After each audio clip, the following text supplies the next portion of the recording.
It is December 20th, 2024. Getting the weekly check in done here. My voice is finally back.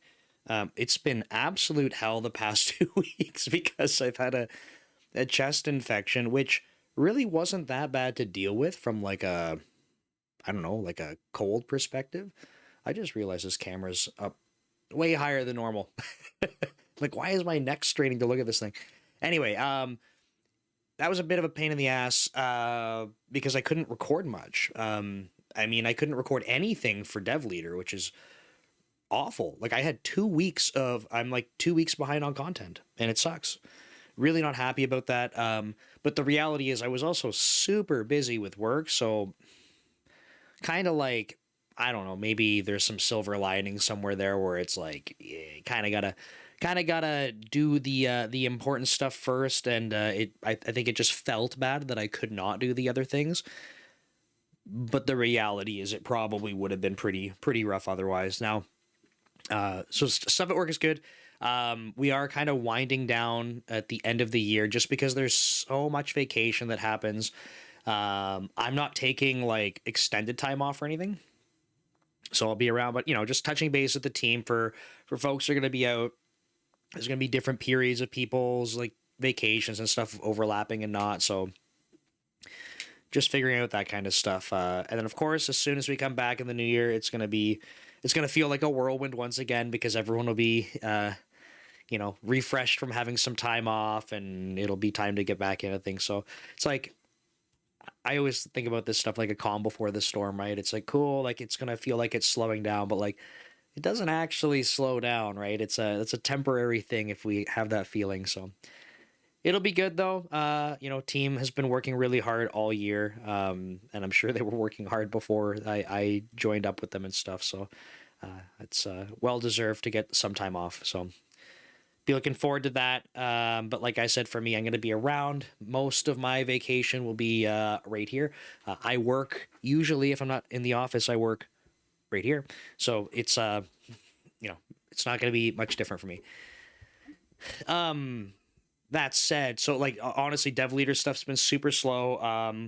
I will say though that if I transition to talk about some brand go stuff, we are sort of like beta-ing. I don't know. We have a feature built that's like a cross-platform aggregate social feed. Sounds super fancy. But if you are a content creator, or if you're familiar with posting stuff on social media and trying to engage in comments and stuff, one of the big challenges is that like sort of staying up to date with comments and knowing what you need to reply to and stuff, even for your own posts. Now, if you're watching this and you don't put out a lot of content, you might say that sounds like a made up problem. Um, I'll give you a quick example. Earlier this week, I had a post, and I cross post like every platform, right? So I had a post that did well on Blue Sky, Threads, and Twitter, and I had like 100 to 200 comments I had to go to reply to. Now, don't have to, but like if you're not engaging in comments, like that is not good for the algorithms on all these platforms. So, and to be quite honest, like one of the things with Brand Ghost, and this is sort of important to understand, is like I created Brand Ghost so that I could get my posting automated. It doesn't create the content for me, like it's all my content, but the posting is all automatic. I never have to go think about what to post. I can literally never go on social media again, and all of my content will be automatically posting as long as I'm running Brand Ghost. Now, the content will eventually get stale. There's no doubt about that, but it will post indefinitely. Now, the point of doing that is to free up time. Because if you have tried to curate content, cross post it, schedule it, it takes up so much time. There are literally some platforms that we don't have APIs or automation for. And I'll give you an example like Daily Dev, for example, I cannot post to. Substack, if I want to post a Substack note, we don't have automation for that. I quite simply cannot keep up with just even taking an existing post and putting it there on a daily basis. So to go now comment and respond to stuff like that's yet more work, right? So creating content online creates more work in order to kind of like keep fueling the content machine, if you will. So one of the things that I knew, like when I first started building Brand Ghost, I actually didn't want to start with the cross posting stuff because I had already systemized that and I had something that was kind of working, not in directly in Brand Ghost in a way that other people could use. So the plan was to start with this stuff, being able to like comment and stuff and go respond to things and stay on top of things like that. But we said, you know what, like we've already proven, or like in my social media strategy has already been proven to be successful. We should go build that because it's proven. So this is a really exciting step. Now I mentioned that I was, I had a cold. I was also kind of overwhelmed with work stuff. So um, this wasn't a great week for me to stay up on top of comments, but using the aggregate social feed, I was able to like even today, for example, I hopped on to Brand Ghost and I spent 15 minutes and I was replying to stuff. Great. Done. Right? I got my comments in, great.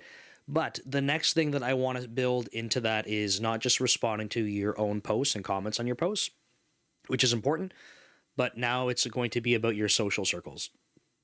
So the people that you are, um, regularly engaging with and stuff, what are they posting? Have you engaged with their stuff today? Get that pulled in. So I'm going to go build that next. So that'll be exciting because this is for me, like all of the content posting and stuff that we built into Brand Ghost, I already had systemized that, like I said. So all of that stuff is not a value add compared to what I had.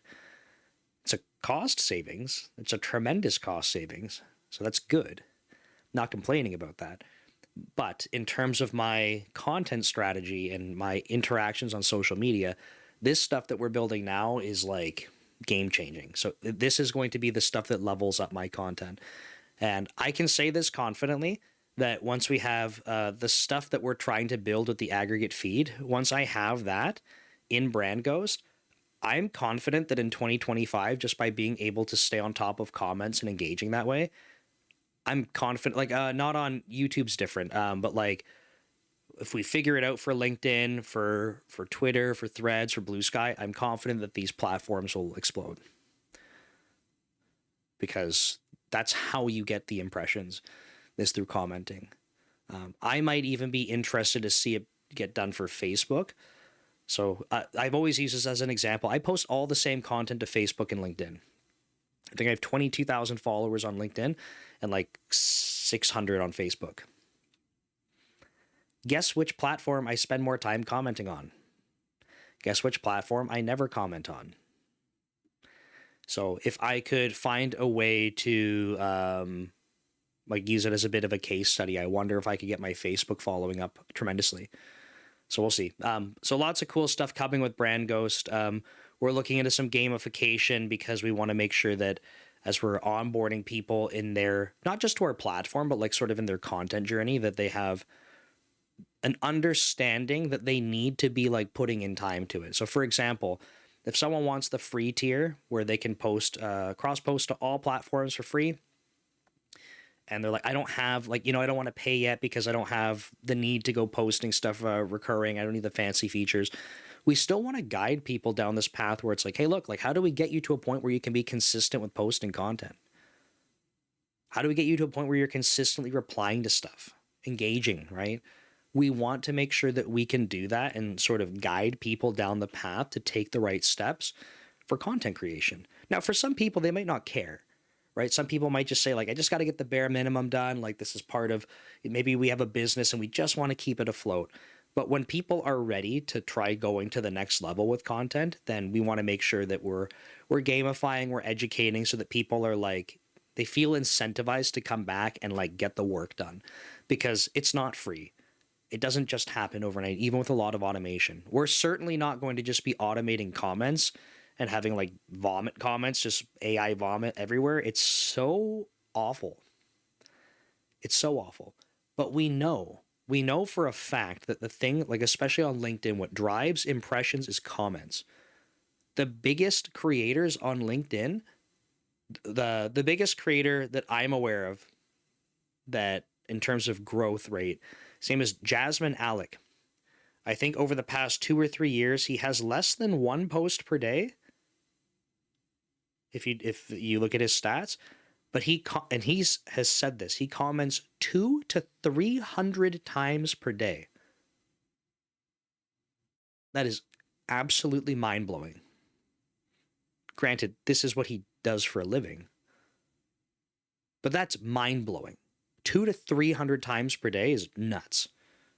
So, that's why I'm saying with confidence that once we have some of this stuff set up so that it feels less like a pain in the ass to go comment, because like for me to go find stuff to comment on LinkedIn, I have to go sift through ads, like garbage stuff. Like it's it is so gnarly to just go, like I can't stand using social media. I can't stand it. So this is going to be for people that are like me, that know they have to play the game to engage and to comment on stuff. We can do that now without having to sit there and go kind of like carve out a path to go find valuable things to go engage with. It's just such a waste of time. So that's going to be exciting. We'll work on that. Otherwise, we have a few more leads with Brand Ghost. So hopefully getting a few more people signed up. So I was doing some outreach this week, which I don't like doing, but after doing a bunch of it, it felt okay. So I need to talk to one of the other guys working on it and say, hey, get more lined up and I'll go get them done. Keep that momentum going because I don't want to lose that because I don't like doing it. But we literally watched, we have metrics for users and stuff that are onboarding, user interactions. And we saw after like 1 week of one person doing outreach, our users were kind of like starting to level off. And then it was just like a vertical line of like people signing up. It works. We need to do it. We don't like doing it. We need to do it. So we'll do that more. But I think that's it for the Brand Ghost updates. Like I said, not much for Dev Leader. I got to write my newsletter this evening. And I found I like taking a code commute topic is very valuable to go write a newsletter about and then do the live stream on. So with that said, we'll switch over to Code Commute. Code Commute has been awesome. It has 2,600 watch hours in the last 28 days, which means I think I need, and the rate the subscribers are growing, it's 860 something. So I think in 2 more weeks, the channel will be monetized. That's another half a month. Be able to monetize Code Commute, which is nuts. It has over 50% more watch time per month than my primary YouTube channel. I don't really have words for that. Super cool. I've said this before. I think it's like frustrating because I'm not playing by any of the YouTube rules. I'm just literally recording myself, no time on thumbnails, blah, blah, blah. And it's crushing my main channel that I literally pay money to have edited, have thumbnails, spend time putting educational material together. So that's frustrating, but at the same time, like whatever, Code Commute's working, I'll keep doing that too. So I'm just trying to like work on, I think for Code Commute, I've been trying to dial in like posting schedules. So trying to get videos so they're out before people commute to work in the morning and before they commute home in the evening. So if I can get 2 videos done a day, and I technically should be able to, because either I'm going to work twice a week, so that's only 2 days that it sounds like I have 2 videos to do there and back. So now that leaves 3 other days, but I should be getting, ideally I'm getting to the gym every single day. And I haven't been, but ideally I can, except now Wednesdays because I have a work meeting in the morning. So that's 4 days where I should be able to go to CrossFit and I was getting 1 video in. But there's no reason I shouldn't be able to film on the way to CrossFit, which is what I did today. Now, I tried filming on the way home and I forgot to turn on the stupid receiver and I was driving on the highway and I happened to like look over for a lane change and I was like, wait a second, like, why are there there's no bars showing as I'm talking? And I was like, oh my God, like I forgot to turn the receiver on. So the whole video is ruined. But in theory, I should be able to get 2 of those done a day, either from work or from CrossFit. And some days might be 3. and that's great because then I can start queuing those up. And Saturday, if I get to CrossFit, then I have it. And if I'm driving with my wife, I don't have any unless she wants to be in an episode. I've always like I wondered that I don't think she's not like a huge fan that I'm doing this kind of stuff because she thinks it's kind of silly. Like, oh, we're gonna go make content. It's not that she doesn't support me, but I think she kind of mocks it a little bit. Um, and I don't mean that like she's trying to be hurtful, but like I don't have like a million followers. It's like not my career or something, right? So it seems I can understand why it seems a little silly. Um, but I don't know. I've always wondered like if she would be willing to like kind of be on one of the recordings and like share her thoughts, like because some of the stuff in Code Commute is like it's just about being a software engineer and working in software engineering, right? So she's married to someone who's doing this. So I'm just curious if she'd ever be like, sure, I'll hang out for it or share her thoughts. I don't know, but we will see. But yeah, Code Commute's going awesome. I'm really hoping to get monetized in another 2 weeks. But I think that's it for updates, folks. So thanks so much for being here. Like I said, I feel bad about no dev leader content over the past couple of weeks, but I couldn't even talk without coughing. So and then my voice was shot, like it's terrible. So I think today's the first day where my voice is back. I can talk normally. I'm coughing a little bit, but it's mostly like I don't know, like if my throat's getting dry or something. Like I'm holding a drink right now because I can feel like probably soon I might have to cough just because my throat's getting dry from talking. But overall, we're back right in time for the holidays. Time to get some content made. So thanks so much for being here. I appreciate the support, and I will see you next time. Take care.